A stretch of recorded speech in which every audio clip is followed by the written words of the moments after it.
Welcome to episode number 4 of the special summer break series, Snapshot Edition. I can't believe we're already at week 4, and I have loved having these interviews and listening to the encouragement, the beautiful stories that God is writing in our lives. I think it's such a great reminder that God's always doing a new thing, and He has a plan and a purpose for every season. I originally had picked a 4th name for this week's interview, but unfortunately he wasn't able to do the recording. And I prayed, I asked God, should I pick another name? I thought maybe I just heard wrong. And I heard God say, Amanda, I've done some new things in your life. And I thought, okay, it might be an encouragement to the people who listen every week, who've gotten to know me, to wrap this up by talking about the good things that God was doing in my life. And I always love to talk about new things. I often say to people, don't tell me what God did 5 years ago, tell me what He did today, right? I was still working on 2 more stories at that time when I was talking to God, and they're being published in compilations this year. And I'd be given so many opportunities to be published and submit articles and chapters for collaboration this year. So I thought, why not?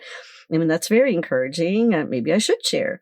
But little did I know that when I agreed to leave this week open to share about my life, what amazing, even newer thing God was going to do. So I have to start at the beginning of this story to give you the full impact of how God so clearly affirmed His hand, His guidance, and His will. It all began 2 years ago. I had a guest on the podcast during our pre-recording call. I shared a story from my past. It was a story where God made Himself really clear to me at a time where I was struggling. Things were so difficult, and He was so detail-oriented in every part of that story. I shared it with my guest, and you could tell that she was really leaning in. The woman I spoke with was an author. She had a heart for God, just like mine, and she loves to see what He's saying in everything that He does. When I finished telling her the story, she asked me if I could write it down for her. I said, of course, but why?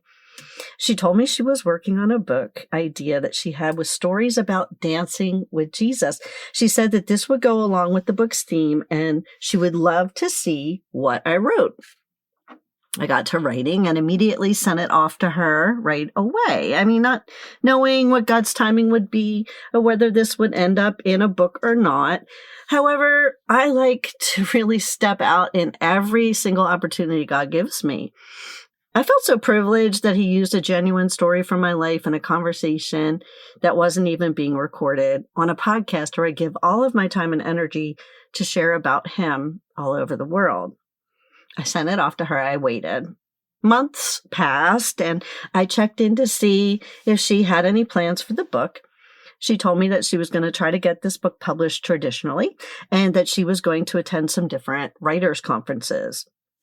We stayed in contact and remained the friends that we would have been anyway, had so much in common. And occasionally we would encourage one another. We would pray together on the phone. A lot of time passed, and this part of the story affirms that God doesn't always work in the time that we think that He should. He works over these more significant chunks of time. But He's writing a story that when you look back is so connected, step after step, each leading to the next. Eventually, my friend was going to a conference. I told her that I would pray that God would lead her directly to the person she needed to publish this book. I was excited to find out that not only did this publishing company accept her one book idea, but they accepted both of her ideas. I didn't realize she had another book idea. This publishing company offered her a traditional contract for 2 books. And I was happy for her and excited to participate in the project. As time passed, she reached out to myself and to the other authors who contributed to the first book to ask us to write stories for her second book. Wow, what a blessing. I was so excited. Here I was doing what God had for me to do, doing the podcast. And He kept on bringing me writing opportunities, smaller ones that I had time for because I care for my parents. And I thought, oh gosh, You really know my heart, Lord. I love to write. I love to tell the story of how You work in my life. And so for me, this was really exciting. I do my podcast every day and I know that I'm sharing the gospel, but I also know that I love to write. And so now that my mom has passed away, unfortunately, she passed away in January, and I'm caring for my dad, there's a little more time available. I have a few less things to do. I have more time for writing. God's given me so many opportunities, blogs, articles, magazine articles, all kinds of things. And I've been so grateful for all of those. At the end of this year, I will have contributed to 4 published books with stories I've written in just 1 year. That's pretty amazing for 1 year, not being able to really go to any conferences or anything and not being able to reach out and ask anyone, to have these things just brought to me. It's been amazing. Look at God, right? Oh, he is the best. I'm amazed by what God can do when you have a heart to just share about his goodness. And when you're willing to be an open book yourself, willing to share the good, the bad, the ugly, but also the beautiful, the hopeful, the transformation, the abundant. And it's the transformation part that people really are interested in. You can say, hey, I was like this before and like that after, but they want to see how you changed. Once she had this contract, it was yet at least, I think, another 8 months before I heard anything back about edits and the book's proposed release date. Over time, when you're publishing a book, traditionally, it typically takes somewhere from a year or more to get it out once you have the contract. Most writers go to conferences to meet agents and publishers to pitch their book ideas, and a lot of people choose an agent to pitch their idea to many publishers. That agent then helps them get their book proposal together and get it out to get various offers. I was excited to be a part of these 2 books, and I felt like it was just more affirmation of God's love for me and his knowledge that my heart still really loved writing.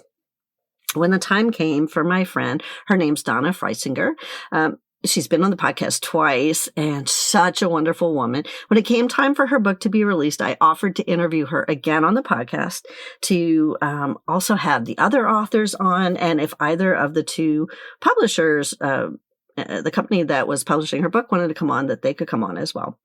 I did the second interview with Donna, and I interviewed several of the other authors in the book. It was such a blessing to get to know them. And I got a chance to interview one of the publishers as well.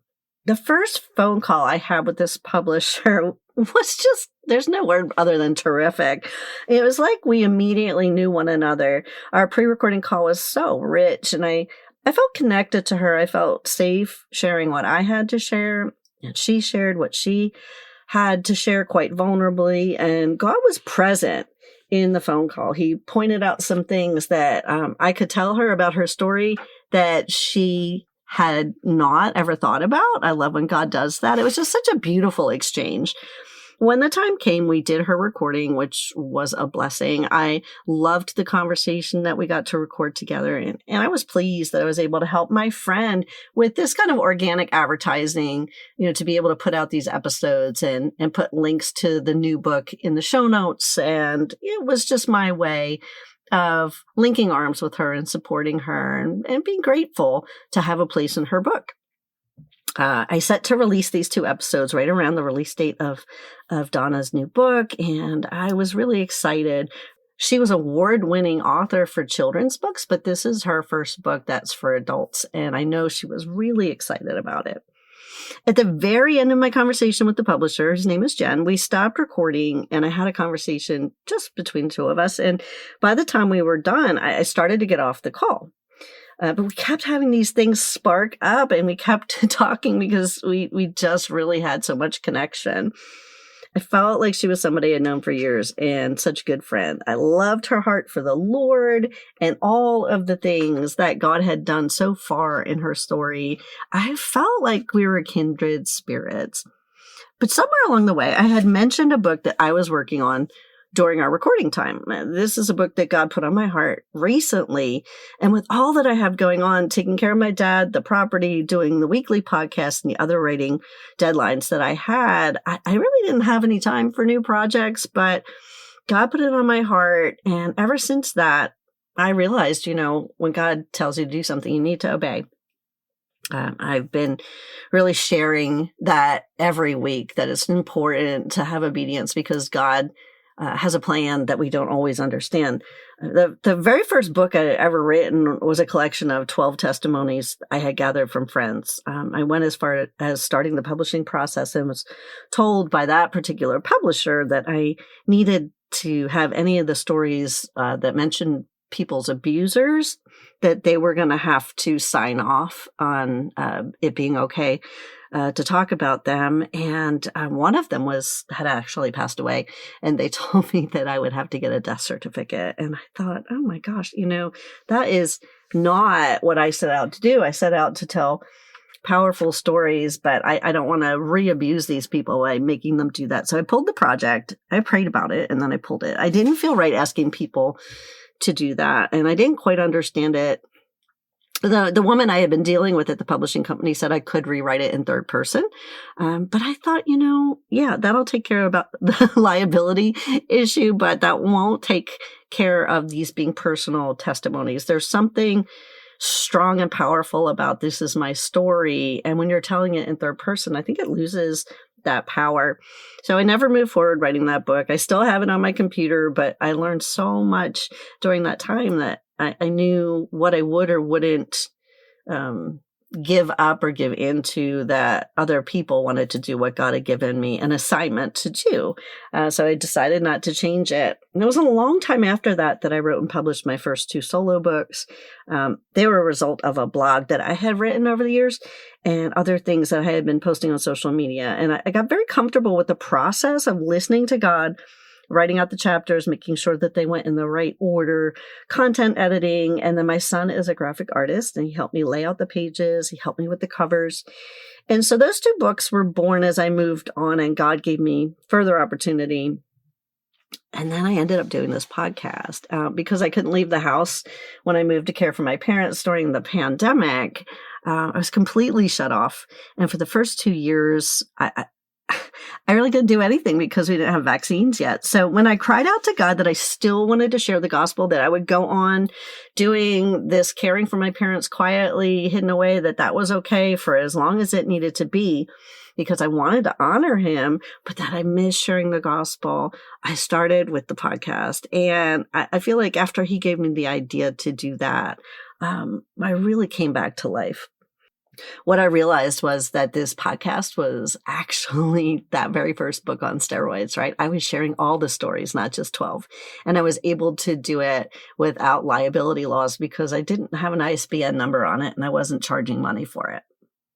At the same time that God had told me to kind of stop everything and write this book, I had a friend who has a ministry with some small groups who were looking to have a focused discussion on looking at their own stories. And she asked me to put something together.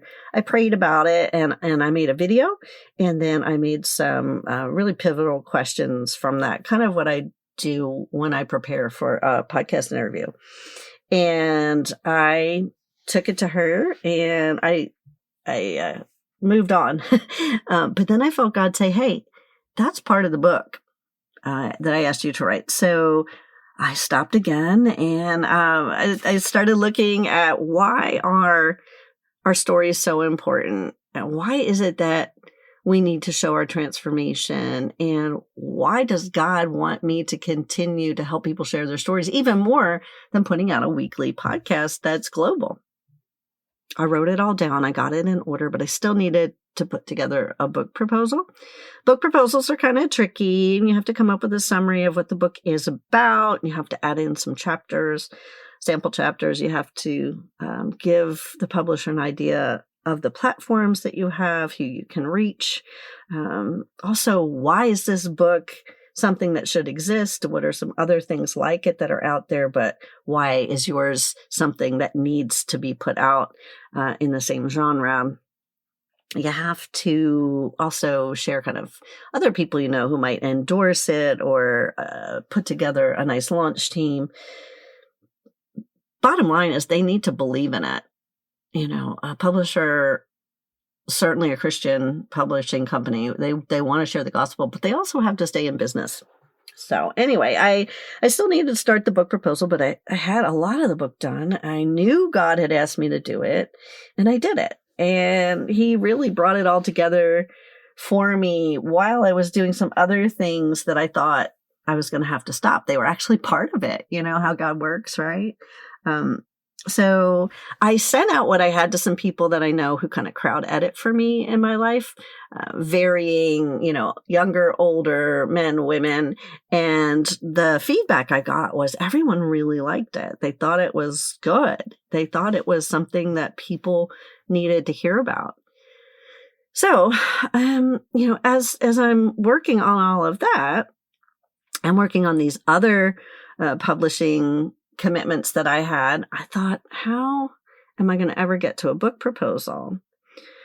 For those of you who don't know how publishing works, when you give a book proposal in, it normally takes a little while. People don't ask for you to send it to them, but at the end of this conversation with Jen that I had, she said, "Hey, by the way, do you have a publisher for that book you were talking about?" I said, "No, I really just started it because God told me to. I was just about to put it in book proposal form." And she said, "When you do, I'd like to see it."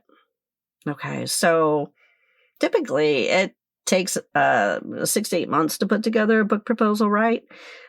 But this was an opportunity God was just bringing to me on a silver platter. This was not an expected thing. And as someone who can't get out to go to conferences right now, the thought of sending query letters out to people that I don't know versus having somebody that I really felt connected to look at my work, well, it was a no-brainer. So what I did was I worked and I worked and I worked and I worked and I worked. And somehow I got the book proposal together in 20 days. Now that meant getting up early and going to bed late, plus doing all the other things that I had to do. But 20 days, I think that's unheard of. God has brought an opportunity to get this book that I feel he wants to get out right away, right into the hands of a publisher. So I needed to get it together. When I finally had it done, I sent it off to Jen thinking, all right, typically it's going to be 3 or 4 weeks before I hear back. And I just prepared myself for that because I know that that's standard. But at least I got it done, right? It was another step in the right direction. Now I can get back to working on the other projects that I have to finish. Well, I did my best to just trust God and move on. I was obedient. I knew the rest was up to him. Would you believe the same day that I sent it out in the morning, that night, I got an email back? I was sure that I didn't believe that it said that, but she said, "I enjoyed doing the podcast together. I loved having the connection. I got a chance to look over your book proposal, and I'd love to set up a Zoom meeting time so we can have a conversation." One part of me thought, she was so lovely. I knew her heart's to help people. She's such a sweetheart that she just wanted to talk to me face to face and not email me a big fat no, that this wasn't any good, or that I needed to go in a different direction, or that she would offer to help me figure out what to do next. But certainly there was no way that she read it in one day and is saying, "I want to provide you with a contract." Other part of me loved what God had given me to write about, and I felt confident. I heard him while I was putting everything together, and I believed in essence that I had what it took to write this book, that he had given me the experiences, that he had deposited in me a heart and talents that could do this, that could write this book, and that I would be listening so that I would write what he wanted me to write and not what I thought was what should be in there. And that those two parts of my mind, they were just going back and forth, wrestling with each other. And I had no idea where to land. So immediately I went to God in prayer. I didn't want to be trying to figure out what would happen. That's not my job. My job was to do what he said, to obey him. And I had done that. He said, write it, and I wrote it. Someone gave me a chance to make a book proposal, and I did it. I sent it. I gave it my priority, all that I had, and now my job was to get on and schedule the Zoom call. So I did. It wasn't going to be for 5 days, and for those 5 days, I did a lot of wrestling back and forth. I tried really hard not to decide if it was terrible or if it was good, but just to be at peace. And I needed prayer to do it. God, keep me in your peace, I said. Every day I've done everything you asked me to do, and I recognize this is an opportunity that you sent me. So even if it's not a yes, it's a step towards what you want for me. And I thank you in advance for that. I thank you for every opportunity that you give me because I want to share you with the world. I went back and forth. I waffled a little bit here or there. Yes, God, I trust you. I would remind myself, I know it's what you asked me to do. And it needs to be a book. It needs to be out there. And it's what you want for me next. And each time that I gave it back over to God and let go, he would give me his peace. I did really well. I got to the point where I was up until the final day. I was supposed to talk to Jen later that afternoon. And I kind of started thinking about it again. And I asked a few people to pray for me. It's very good to have community and have people praying for you. It makes a big difference. I went outside a couple of hours before we were supposed to talk for a Zoom meeting, and I got into my hot tub, which I use in the summertime as a pool without the heat on. It was so beautiful outside. It was a lovely day, and I was looking around at nature and just trying to relax. I love being in creation. It's one of my favorite things. I had this thought run through my head when I saw a butterfly nearby that just kept flitting around me. I thought, wouldn't it be cool if that butterfly landed on me, God? And wouldn't that be neat that I would know it's like this affirmation that you know that you're doing a new thing and that this is all part of your plan. I watched it and it moved around flying so close, but it never landed on me. I think we all do that sometimes, right? Like Gideon with his fleece. But what happened next out of nowhere was amazing. A dragonfly appeared and it started hovering right over the water that I was in. I had my feet up on the rim of the hot tub and this dragonfly came and landed on my foot and it stayed there like for a really long time. I couldn't believe it. God heard what I had said in my heart about the butterfly landing on me, and he had said, no, I have something different for you. So he used something that I would know he heard me, but it wasn't my own thought. I looked up what a dragonfly means. I couldn't help myself. Dragonflies symbolize growth and development. They represent patience and transformation in one's faith. They symbolize determination. They're believed to be a sign of new beginnings, of hope and change in many cultures. They're symbols of strength, courage, and happiness. And I read that one common interpretation is that if a dragonfly crosses your path, there is transformation coming. We all Google too much, but seriously, I wanted to know. It's a direct nudge. It's a reminder to be present. But the thought that it actually landed on me, wow. And it was on me for a long time. Also, God was saying, I heard you talk about the butterfly, but I will do what I'm going to do to show you that it's me. You don't need to put out fleeces. You don't need to ask for it to be wet one day and dry another, just like Gideon. You can just ask me directly and know that I will speak. It was a beautiful moment. Later on, the dragonfly perched itself on a little fence that I have that kind of conceals the hot tub so people can't see me in there. And it started lifting its tail up, like curving it upward, which I had never seen before. Apparently, that's what they do to cool off.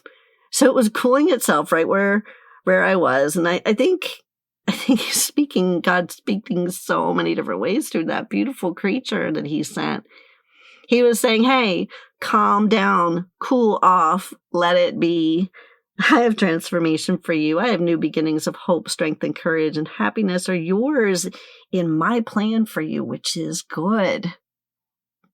2 hours later, with a fresh perspective and a lot of encouragement, whether it was going to be a yes or a no, I was set for my Zoom call. I asked Jen about her new grandbaby that had just been born. We had a little bit of a chit chat. And when we were done, she looked straight at me and she said, so tell me about your book. Well, I know so much about the finished book that God had put in my heart that I was able to just not even think and begin sharing about the book with her. I was so excited to talk about it, and the words just came out with a fluid resonance that I hadn't expected. And when it was done, she looked at me and she said that she and her partner at the business, Teresa, wanted to offer me a traditional publishing contract. Now, she went on to say that they had already filled their slots for the year of 2025 because they're a smaller company that can only take on so many books and they have to be very particular, which made my heart sink because I felt like God wanted this out as soon as possible.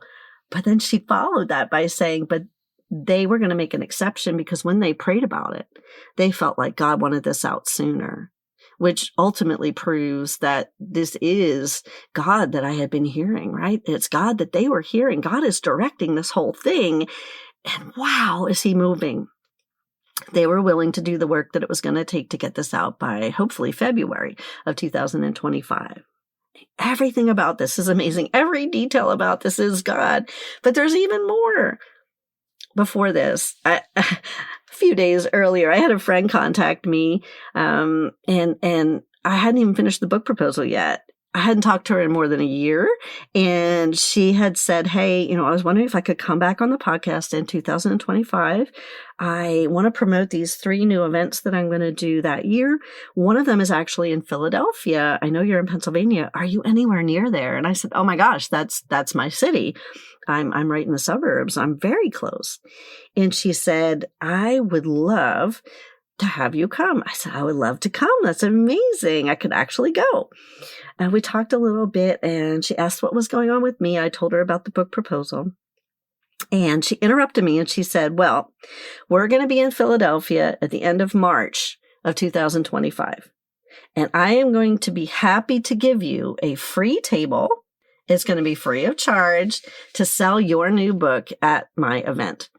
I said to her, it's not even a book yet. It's not even a finished book proposal yet. It's not a physical book. And she said, as I said, I'm offering you a free table at the event to sell your book. It was prophetic.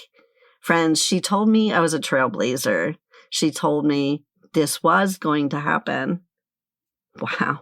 Crazy, right? So now we're talking about a book being out in February that I could physically take to this event in the city where I live, well, right near where I live, when I can't really travel a lot of places, but I could still go downtown for a day. Only God, right? Only God. But guess what else he did? He freed up this final week here on this special episode for me to talk about what is going on that's new in my life. He freed it up for me. How amazing is that? That person that bowed out, that wasn't random. That was God working, right? He knew what he was going to do. And if I obeyed him every step of the way, he knew what was going to happen. In addition to that, I mean, come on, God writes great stories, right? At this time, I'm now able to make the announcement. It's been official. I have signed a contract. I signed a contract with Abundance Books, and I am going to have a new book out in February of 2025, traditionally published, and I am so grateful. God did one more thing. On the 1st of June, which was a couple of days before my Zoom conference with Jen, a magazine contacted me, who's a sister magazine to another that I had an interview in called Bold Journey. This one's called Canvas Rebel.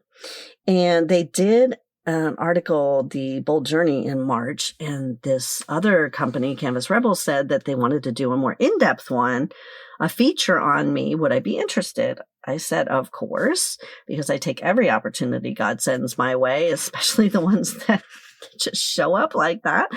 And they said that they would send me more information.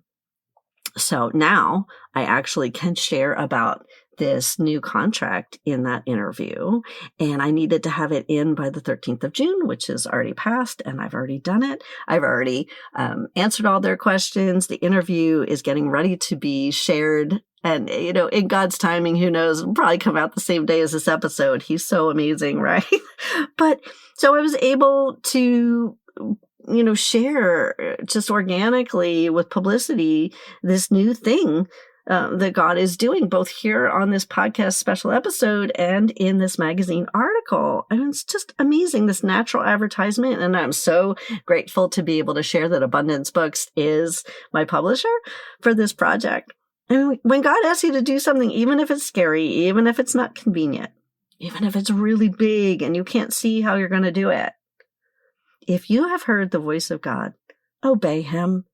Just obey him. If you get nothing out of this, string it back 2 years ago, right? Come on. I would tell you that every new thing that he has ever given me connects all the way back to that first book. Every new thing that he's given me to do in sharing the gospel, it all started in one place with one obedience.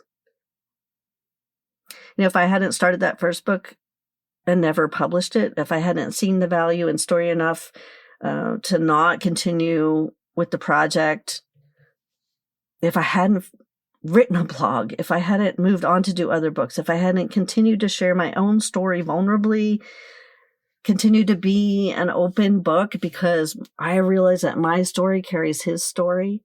If I hadn't cried out that I still wanted to share the gospel when I was stuck for 2 years at home in the beginning of the pandemic, if I hadn't started the podcast and worked diligently for 3.5 years sharing the stories of God's children, I wouldn't have met some of the people that I met that gave me writing opportunities and book compilations that I've been published in and I'm being published in. I wouldn't have met the publishers that offered me a traditional contract at Abundance Books that write the book that God just gave me to write. I mean, God is amazing. Please stop and think about how amazing he is and how intricate his plan is for you.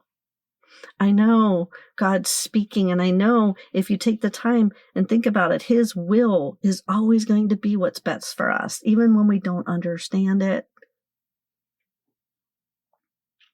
I said to God, if this book is to be, do it in a way that I can share the story and I can point to the fact that only you could have done it. And this is me pointing, this is my big arrow.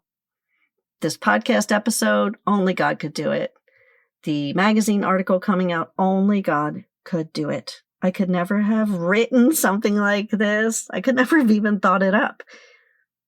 But God, the God who's writing your story, the God who's writing my story, he isn't finished yet. He is writing the next sentence, the next chapter, and you don't know how amazing it's going to be. He does it one new thing at a time, and I am so excited and expectant for all that he's going to do. And I want you to be excited and encouraged and expectant for what he's going to do in your life. Listen, maybe what you do is different than what I do. Look at the things that he's deposited in you. What are your passions? Where are the places that he's transformed your life? What are your talents?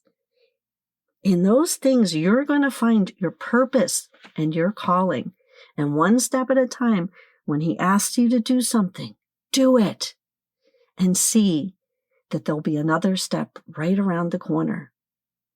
Do the new thing. Listen, I know those of you who are listening, because God is always the same, he is bringing you a new thing to do. Let me encourage you, don't be afraid. Don't worry about other people. Don't worry about your limitations. Lean into God. Be obedient and let him work. He's an Ephesians 3:20 God. He will do more than you could ever think or imagine. What a wonderful way to get to end this special series. What a beautiful snapshot in my life. God, thank you so much. You're amazing. I am grateful. I hope you all have a great day. Hey, so I just want to thank you so much for spending your time with me. And I want to challenge you to go out today and to just take notice and to stop and really look around and find at least one good thing, one thing to be thankful for. If you do that today, you're going to find so many more things tomorrow without even trying. Because once you start, you begin to see what's always been there. And if you need a refill, you can come join me again for another cup. Make sure to subscribe and have an awesome day and go be grateful.